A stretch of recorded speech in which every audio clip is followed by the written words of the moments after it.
जय Jagannath good morning friends. आज पुणी एक भिडियोटी नहीं तो आज भिडियो डिस्कस करवा ओ ट्रिपल एस तरफ गोटे अपडेट आसी देखा आउ ओ ट्रिपल एस तरफ आउ गोटे भी अपडेट आसी कि जोटा कि आर आई अमीन रिलेटेड अपडेट आसी देखा आज भिडियो दुईटा और ट्रिपल एस अपडेट देखा गोटे एग्जाम रिलेटेड आउ जो अपकमिंग वैकेंसी रिलेटेड। तो जदि आज भिडियोटी आपको हेल्पफुल लगे वीडियो को लाइक करदे, चैनल को सब्सक्राइब करदे और सांग सहित शेयर करदे। तो चलतु आज भिडियोटी स्टार्ट करवा। तो बर्तमान देख पारे मुझे ओ ट्रिपल एस ऑफिशियल वेबसाइट रे देन आपण मैंने स्लाइड डाउन करके गतकाली नोटिस आसी 19 एप्रिल रे इटा देख पारे या डाउनलोड करवा। तो आपण मैंने देख पारे आमर नोटिस टी फाइनाली डाउनलोड हो जाइए। कौन नोटिस नंबर देख पारे 892 नोटिस डेट 19 एप्रिल जोटा कि मुझे कहली तार कौन आसी देख पारे conduct of preliminary examination for the post of Sanskrit teacher, Hindi teacher and physical education teacher on DGOMR mode.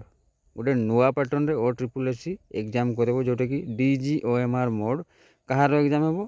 हाँ, संस्कृत टीचर, हिंदी टीचर आउ फिजिकल एजुकेशन टीचर जो PET जो कहते आपण मैंने यांकर एग्जाम हे।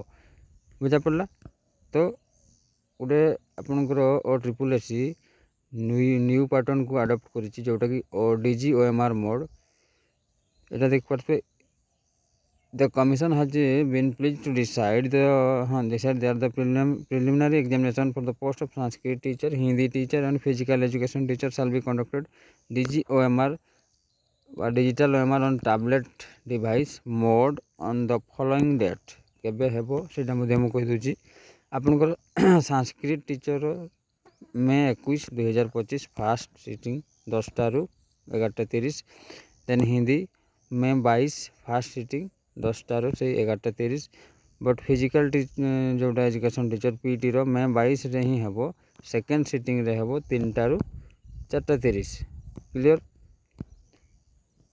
आपनकर एडमिट कार्ड बिफोर माने 7 दिन पूर्व एग्जाम रो 7 दिन पूर्व आपण माने डाउनलोड करि परबे। आउ जो DGOMR रो केमतिका एग्जाम देबे तार गोटे वीडियो मध्ये आसीबो आपनकर ओ ट्रिपल एस वेबसाइट रे शॉर्टली देख परथिबे।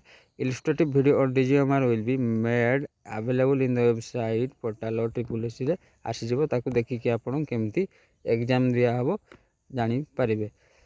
तो देखिले थिला एटा आपनकर एग्जाम रिलेटेड नोटिस आउ आपनकर गोटे अछि आरआई अमीन रिलेटेड गोटे नोटिस ताकू मु ओपन करके देखौछि।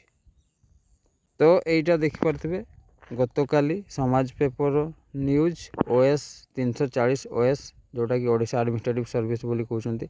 आउ 2895 आरआई अमीन पदवी खाली अच्छी। आरआई जोटा कहते ARI आउ अमीन पदवी युवा सब खाली अच्छी है।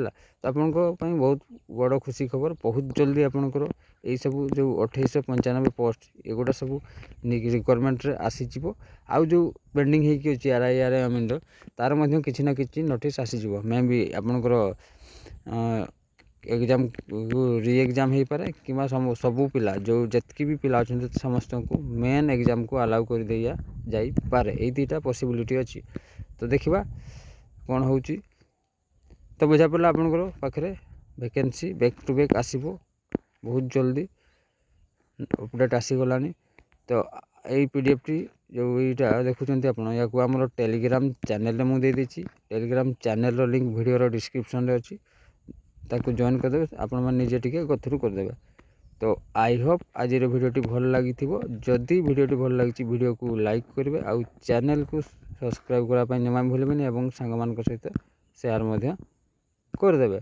तो आज रोचे पुणी देखा नेक्स्ट वीडियो। जय जगन्नाथ।